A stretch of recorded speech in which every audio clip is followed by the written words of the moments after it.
Ashutosh sir की तरफ से आप सभी को तहे दिल से नमस्कार। और उम्मीद कर रहे होंगे कि आप लोग को जो हम वीडियो अपलोड कर रहे हैं वो आपको पसंद आ रहा होगा और एक नए रूप में हमेशा हम लाने की कोशिश करते हैं, और ताकि आपके माइंड में पूरी तरह से हिट कर जाए कि हाँ, यही क्वेश्चन, इतना ही क्वेश्चन मुझे करके जाना है, यही टॉपिक करके जाना है।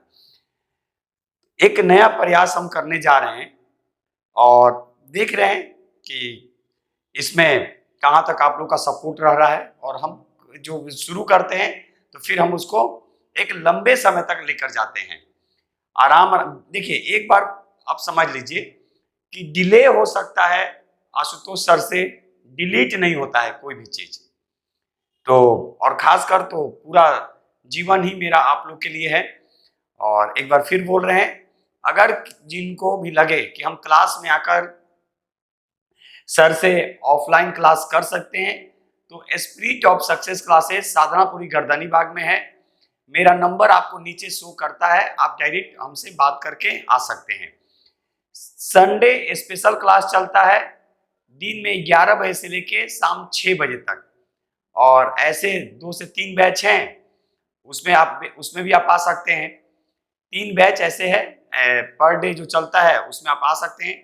संडे स्पेशल चलता है, संडे सबके लिए है, और संडे एक इस तरह से लेकर चला जाता है कि आपका पूरा एक सप्ताह का कवर कर दिया जाए, और आपका अगर किसी भी तरह का कोई भी एग्जाम हो तो आप कम से कम क्वेश्चन सॉल्व करके 1 क्लास 2 क्लास भी अगर आप करते हैं, उसके बाद अगर आपका एग्जाम होता है तो आप सॉल्व करके आ जाइए। उस तरह से ही पढ़ाए जाते हैं। और हम YouTube पे भी जो आप लोग को लाते हैं, एकदम आराम से हम वीडियो लाते हैं, और ताकि ऑफलाइन ऑनलाइन में कोई दिक्कत ना हो। हाँ, थोड़ा सा ऑनलाइन में डिले हो सकता है, डिलीट नहीं होता है। हम बार बार बोलते हैं, कोई भी चीज आशुतोष सर से डिले हो सकता है, जो हम बोल दिए डिलीट नहीं। हम माँ सरस्वती की कृपा से, ठीक है, और माँ सरस्वती की कृपा हम सब पे बनी रहे, इसी उम्मीद के साथ आज हम आपके सामने केमिस्ट्री लेकर आए हुए हैं। और उसमें वो क्वेश्चन हम रखे हुए हैं, परमाणु संरचना आज का टॉपिक है।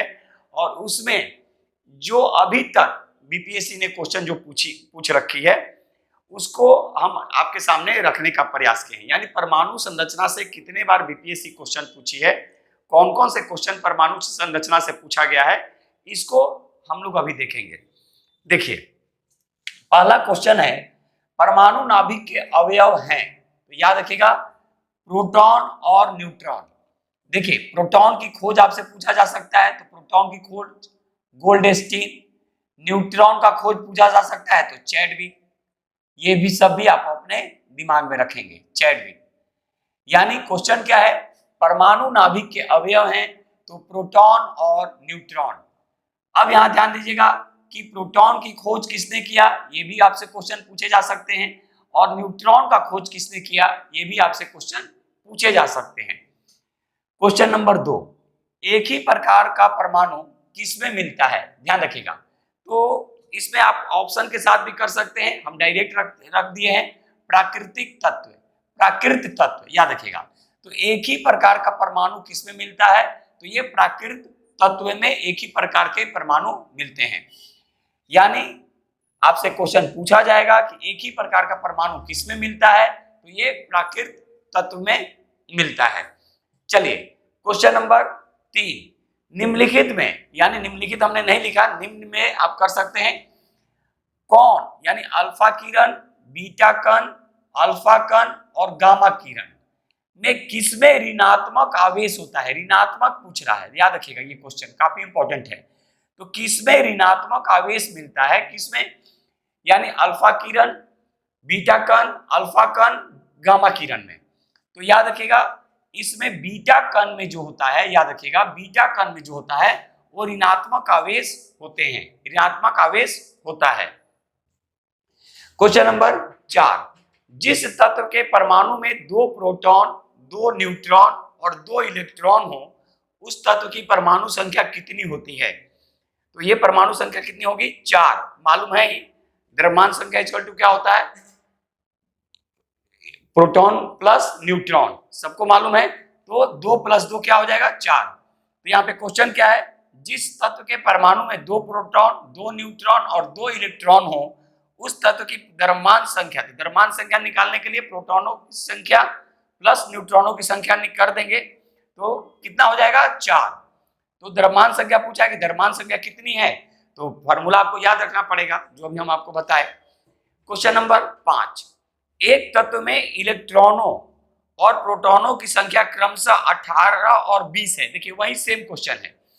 तो इस तत्व की द्रव्यमान संख्या कितनी होगी, तो कितनी हो जाएगी 38, क्योंकि वही चीज करना है, जोड़ देना है 18 प्लस 20 यानी 38। देखिए द्रव्यमान संख्या को आपको द्रव्यमान संख्या निकालने के लिए यानी ए निकालने के लिए आपको जोड़ना पड़ेगा किसमें, न्यूट्रॉनों की संख्या प्लस प्रोटॉनों की संख्या, यानी प्रोटॉनों की संख्या प्लस न्यूट्रॉनों की संख्या। तो यहां भी वही चीज था, तो द्रव्यमान संख्या निकल जाएगा, तो कितना आंसर हो जाएगा 38। Question number 6, isotope equal to क्या, तो आइसोटॉप में क्या होता है, तो प्रोटॉनों की संख्या होती है, ठीक है, प्रोटॉनों की संख्या क्या होगी, समान होगी, याद रखिएगा प्रोटॉनों की संख्या क्या होगी, समान होगी, परंतु न्यूट्रॉनों की संख्या जो होगी ये भिन्न होगी, याद रखिएगा। यानी आइसोटॉप में क्या होगा, प्रोटॉनों की संख्या क्या होगी, समान, ठीक है, और न्यूट्रॉनों की संख्या क्या होगी, ये भिन्न होगी, ठीक है। तो ये हम आपके सामने अभी और भी डिटेल से बताएंगे। एक प्रयास किया जा रहा है ताकि जो भी टॉपिक से बीपीएससी में अभी तक क्वेश्चन जो आ रहे हैं उसको देखते जाएंगे, क्योंकि मैक्सिमम जो क्वेश्चन होते हैं वो कभी कभी रिपीट करता है, तो इसी लिहाज से सारे क्वेश्चन तो संभव नहीं हो पाते हैं, टॉपिक बाय टॉपिक फिर हम लोग पढ़ते भी हैं और जब होता है हम आपके सामने आपको कराते भी हैं, लेकिन टॉपिक बाय टॉपिक जो भी क्वेश्चन बीपीएससी के एग्जाम में आए होंगे वो हम आपको हर सब्जेक्ट में कराते जाएंगे। तो आराम आराम से हम लोगों को करना है और आगे बढ़ते जाना है। तो चलिए इसी उम्मीद के साथ हम आपके सामने से आज विदा ले रहे हैं। तब तक के लिए आशुतोष सर को अनुमति दीजिए। जय हिंद, जय भारत, भारत माता की जय।